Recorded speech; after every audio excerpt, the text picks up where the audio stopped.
Então, nós estamos falando sobre a meditação vedântica, né?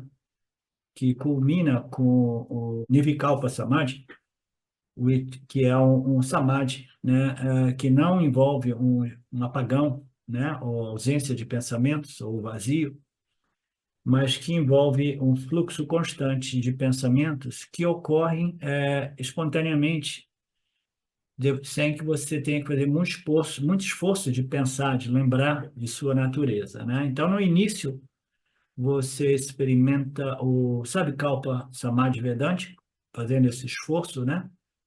Que é o Nididhyasana, e depois o Nididhyasana, ele se transforma no Nirvikalpa Samadhi, que é a absorção nos pensamentos em torno ao Vedanta. Então, eu citei alguma coisa, eu lembrei depois que eu interrompi a aula, né? Eu lembro, eu fiz uma citação a respeito do momento que a ficha cai, do autoconhecimento, né? Então, qual é a distinção, a diferença entre o Savikalpa Samadhi, Nirvikalpa Samadhi e o autorreconhecimento, né? O Nirvikalpa Samadhi, o Savikalpa Samadhi é um esforço deliberado e consciente que você faz de manter a mente. Primeiro você faz o esforço de trazer a mente, dando um chega para lá nos pensamentos mundanos e mantendo os pensamentos a respeito daquilo que você é. Depois de um certo tempo, a mente ela é educada e ela permanece focada nesses pensamentos, porque você criou uma força motriz, um momento, né? De tal modo que ela, sem esforço, ela vai ficar focada. Mas permanecer sem esforço, focada nos pensamentos homogêneos, né? Nos pensamentos semelhantes em torno às declarações de identidade, a Aham Brahmasmi, entre outros, né? Ainda não é o autorreconhecimento, ou o autoconhecimento. Então, você faz um esforço deliberado, depois esse esforço se torna não necessário, porque você desenvolveu e manteve uma vassana em torno aos pensamentos, Aham Brahmasmi, né, a sua real natureza e identidade, e aquilo produz, né, uma bem-aventurança muito boa. Não é uma bem-aventurança da ausência de pensamentos, quando eu experimentava, né, antes da ficha cair para mim, bem antes do Vedanta, mas é uma bem-aventurança em torno às noções a respeito da sua real natureza Ananda, que produz a fragrância do Ananda, que é a não limitação. Tá, Marcelo? Então você vai desfrutar disso. Mas isso ainda é o quê? É uma experiência derivada deste conhecimento a respeito de você, né? Que ainda não realmente frutificou como um conhecimento direto, tá? Então, o Nirvikalpa Samadhi Vedante, quando essa vassana se torna natural, ela chega num ponto, né, no qual você está naquele estado, você teve que fazer muito Shravana, Manana e Nididhyasana, você teve que fazer muito Passana Vedântica, que é o Nididhyasana, né, manter a mente focada nesse fluxo de pensamentos semelhantes, e aí você entra naquele barato e você curte, desfruta desta sensação Ananda, que é a sua natureza livre e ilimitada, e você está lá curtindo tudo aquilo.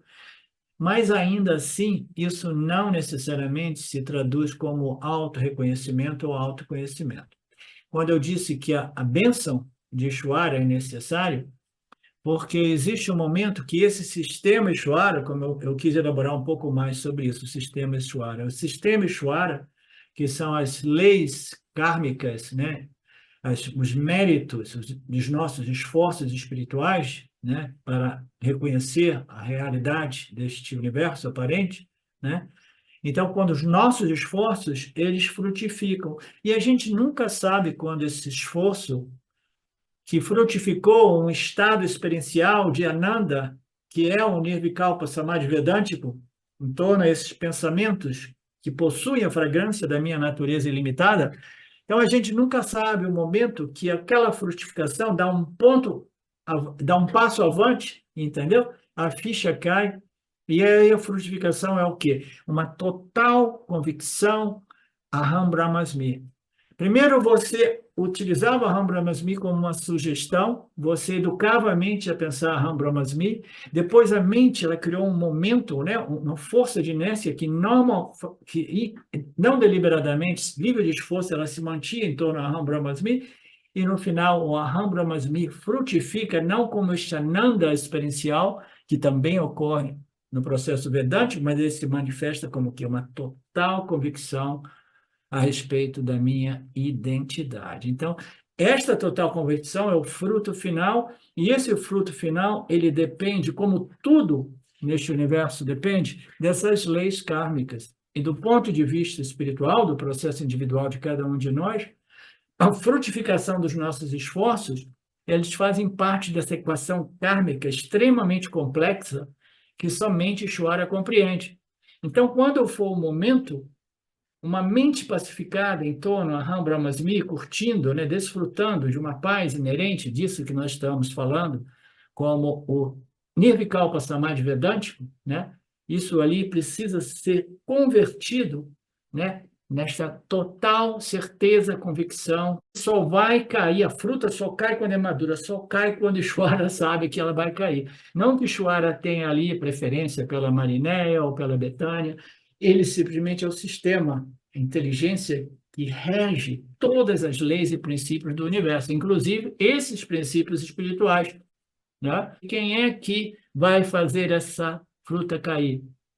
O sistema Ishvara, o sistema kármico, né? Os nossos méritos, nossos punhas espirituais. Né? Então, isso é que significa a graça de Ishvara, que vai além dos nossos esforços humanos, dos nossos esforços intelectuais. Você entende, Marcelo?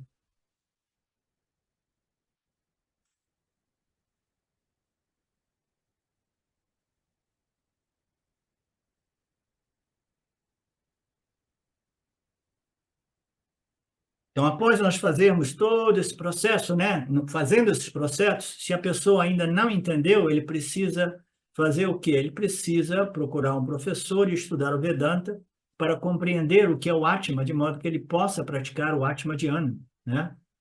Sem compreender o que é o Atma, ele jamais pode meditar neste objeto de meditação, que tem um poder de revelar e libertar o indivíduo da problemática humana.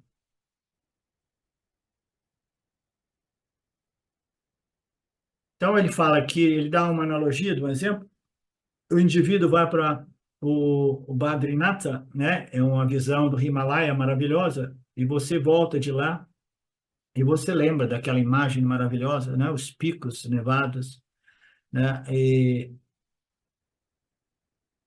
Então, agora você, quando volta para casa, você pode lembrar daquela experiência, daquela visita que você fez, né? A meditação não é para você pensar em algo novo, mas é para lembrar dos ensinamentos, né, que nos foi revelado a respeito da nossa natureza Ananda, a nossa natureza plena. É lembrar, mas para lembrar a gente precisa de pegar a mente, catar a mente que está espalhada com diversos pensamentos mundanos, vai catando, catando, catando, reunindo a mente e coloca ela em torno a esses pensamentos a respeito da minha natureza em Brahman, através dos aspectos de Brahman. Então, eu tenho que coletar a mente, lembrar a mente, catar a mente por aí, né? Isso é o esforço que o estudante de Vedanta faz, né? Durante o Nididhyasana, né? Ele ouviu tudo aquilo, ele traz a mente para os ensinamentos, né? E ela educa a mente a pensar corretamente, né? Ao ponto que ele sabe que eu sou a consciência imutável e eu não sou afetado nem mesmo por esses tipos de pensamentos mundanos. Isso é muito sutil, né? Eu não sou afetado por minhas vasanas, eu não sou afetado por minha ignorância, né? Eu sou livre, eu sou purna, né? Eu sou a carta, a bhokta, né? Eu sou o princípio, consciência, testemunha não experiencial, né? Através do qual, sem o qual eu não experimento nem mesmo os pensamentos ou a ausência de pensamentos, né? Eu sou a testemunha dos meus pensamentos e das ausências dos meus pensamentos. Eu sou a consciência imutável. Então, essas características, elas precisam permanecer firme continuamente na minha mente durante o meu fluxo de pensamentos semelhantes, que é o Nididhyasana do Vedanta, e sem se distrair com pensamentos intrusos, pensamentos diferentes.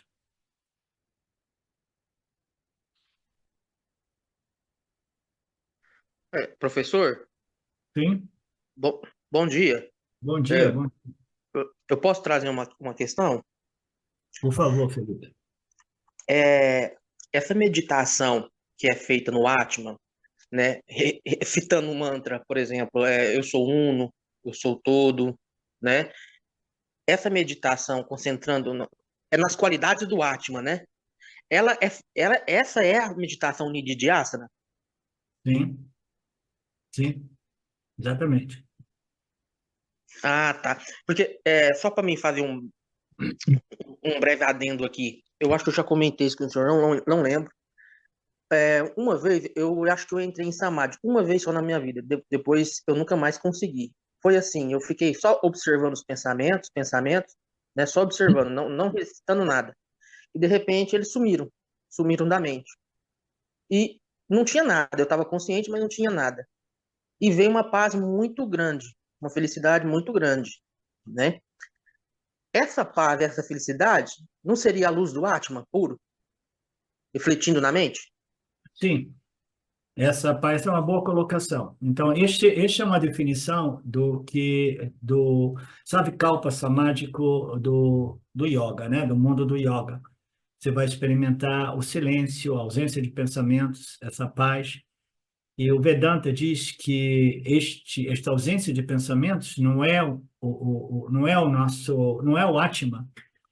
Primeiro, porque é uma entidade negativa que depende da remoção dos pensamentos, da ausência dos pensamentos, né? Entre outros motivos.